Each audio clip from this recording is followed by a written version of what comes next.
Comment est-ce que nous fonctionnons en amour? Comment vivre ce confinement en douceur?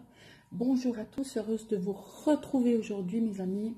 Je suis contente de vous refaire une petite vidéo et je suis contente que ma première méditation vous ait plu puisque j'ai pu voir sur YouTube qu'il y a déjà plus de 400 vues, ce qui veut dire que beaucoup de personnes déjà se sont fait plaisir. Je me réjouis que vous me disiez d'ailleurs ce que vous en avez pensé. Aujourd'hui, on va parler justement de comment on se comporte avec notre conjoint et comment ça se passe. Donc, de tourner notre cœur dans la bonne direction. Donc, les peurs vont faire que chacun se tourne de son côté pour se protéger. Et c'est ça qui est embêtant. C'est-à-dire que si vous voulez, c'est comme un élastique. Votre couple est dans l'élastique. Vous êtes là, l'autre est là, et en fait, dès qu'il y en a un qui va pas bien, qui boude, etc., il va tirer sur l'élastique.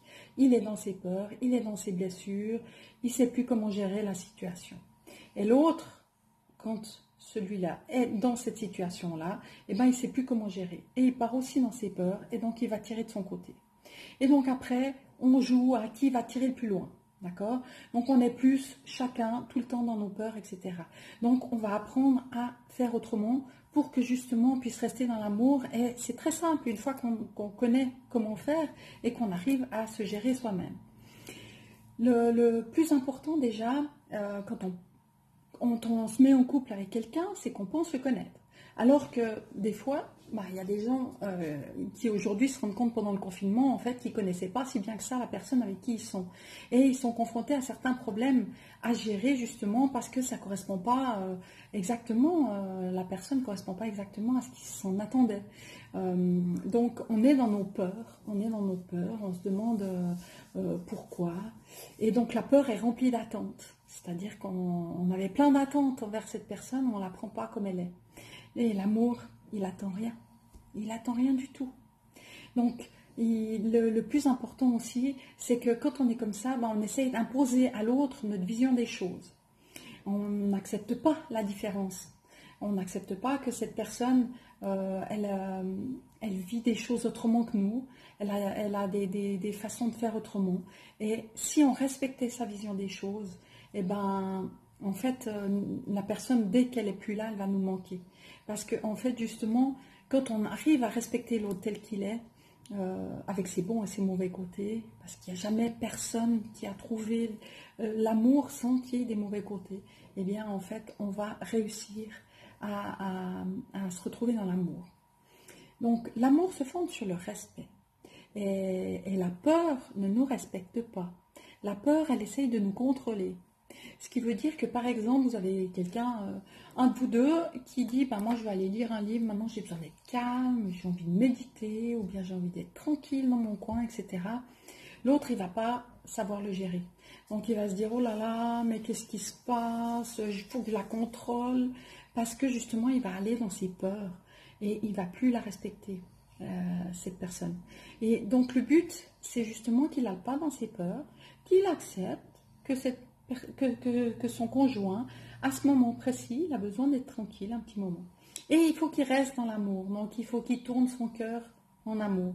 Toujours du côté de l'amour, sans se poser de questions. Si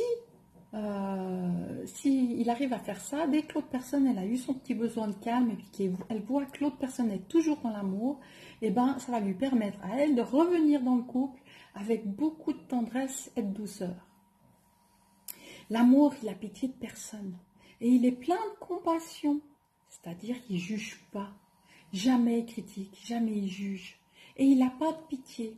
La peur est pleine de pitié.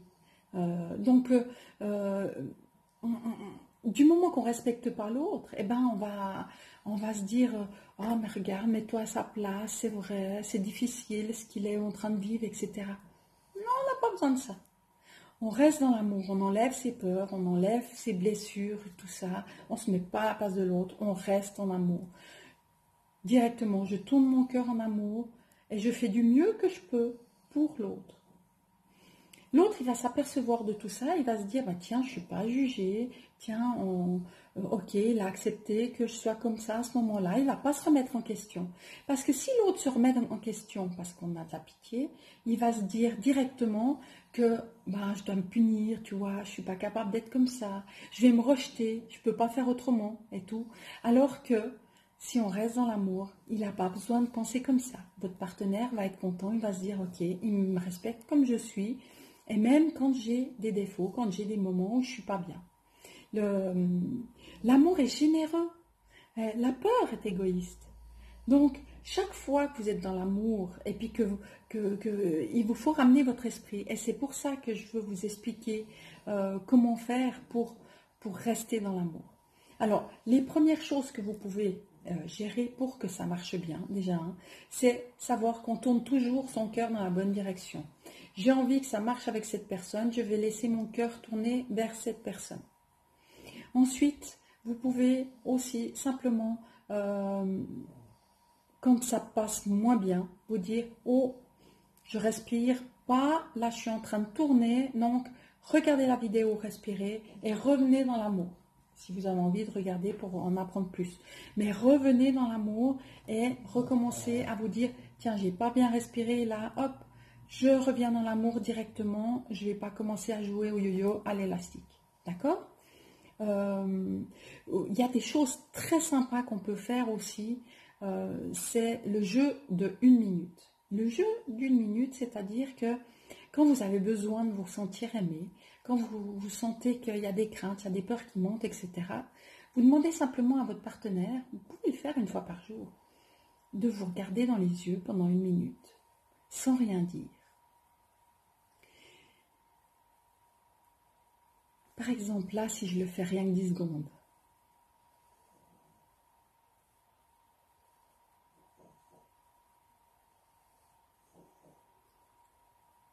je vous envoie plein d'amour. Je suis dans l'amour avec vous. Donc j'ouvre mes yeux, j'ouvre mon cœur et j'envoie simplement plein d'amour, sans mots, sans rien, sans besoin d'expliquer quoi que ce soit. Je ramène mon cœur dans l'amour, tout simplement. Il y a des gens qui ne savent pas bien parler, qui ne savent pas s'exprimer, etc. Jouez à ce jeu-là, vous n'avez pas besoin de paroles.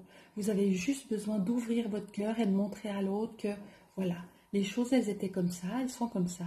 Et que vous pouvez accepter que la vie, elle vous donne des moments, des complications, et que vous revenez directement dans l'amour. Si vous vous rendez compte que vous n'arrivez pas à vous mettre dans ce jeu-là parce que vous êtes encore fâché, en colère, etc., il y a une chose que vous pouvez faire pour vous aider à sortir de cette colère. Enfin, il y a plusieurs choses qu'on peut faire, mais par exemple, le parfum. Vous savez qu'à un moment donné, vous étiez très heureux avec cette personne, et pour ressentir ce moment-là, en vous disant, ben voilà, je me remets dans l'amour, vous allez prendre votre parfum et puis vous mettez du parfum en pensant à ce moment-là. Ça peut être le parfum, ça peut être un post-it, ça peut être d'autres choses. Mais le parfum, c'est une bonne solution pour justement se sentir quand on se sent bien, quand on se sent heureux, etc. Et de dire, bah, tiens, je vais mettre du parfum, je vais me sentir bien parce que j'ai envie de me sentir heureuse et bien. Et ça peut très, très bien marcher parce que ça vous ramène à des moments heureux, à des moments... et puis on sent bon, on prend soin de soi et ça fonctionne en général très bien.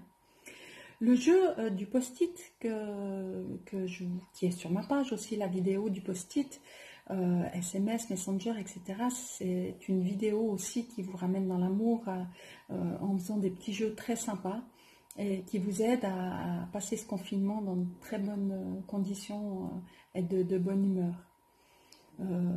Vous avez aussi maintenant les méditations. Je vous ai déjà fait une méditation, il y en a une deuxième que je suis en train de vous préparer. Méditation, c'est très important tous les jours de vous mettre à l'intérieur de vous pour justement gérer vos blessures, gérer vos peurs et justement vous mettre en amour chaque fois que ça ne va pas. Parce que plus on va se mettre dans la méditation en amour et plus on va se sentir bien. Le yoga aussi, vous pouvez, etc. Donc, quand on se rend compte, si jamais qu'on a essayé tout ça, et qu'on a essayé pendant une bonne semaine, hein, parce qu'il faut essayer, il faut prendre le temps, vraiment, de faire que l'autre se rouvre si c'est bien fermé. et puis que vraiment on n'arrive pas, et ben on se rend compte que malheureusement, ben, la personne qui est en face de nous, et ben on n'arrive pas, on n'arrive plus à communiquer comme avant, et c'est pas grave, ça veut dire que il y a d'autres personnes qui nous attendent, et que le plus important c'est nous. Donc on continue à prendre soin de nous, on continue à faire ce qu'il faut pour que nous on soit en amour, et que l'autre personne, ben, elle a sa vie à vivre pour elle, et que ça soit à elle de faire les efforts pour elle. Maintenant, si vous restez dans l'amour comme ça, l'autre, elle va normalement aussi se réveiller, elle va aussi avoir envie de vous apporter quelque chose et puis de faire en sorte que ça marche bien. J'ai envie de vous demander aussi, maintenant que savoir si, enfin, si vous avez déjà essayé mes méditations, ma première méditation, s'il vous plaît, abonnez-vous sur YouTube parce que les prochaines méditations, je vais les mettre directement sur YouTube. Donc, abonnez-vous directement sur Laurence Thévenard et comme ça, vous pourrez directement recevoir mes méditations sur YouTube. Je vais les publier toujours sur YouTube. Et abonnez-vous à ma page si vous êtes sur Facebook, si vous êtes sur YouTube aussi, abonnez-vous, c'est important. Et que je puisse savoir et que je puisse continuer à vous donner des conseils, enfin, à vous aider si possible, à faire qu'on vive le mieux possible notre confinement tous ensemble. Et, et surtout, prenez soin de vous, soyez heureux. Et je vous aime plus.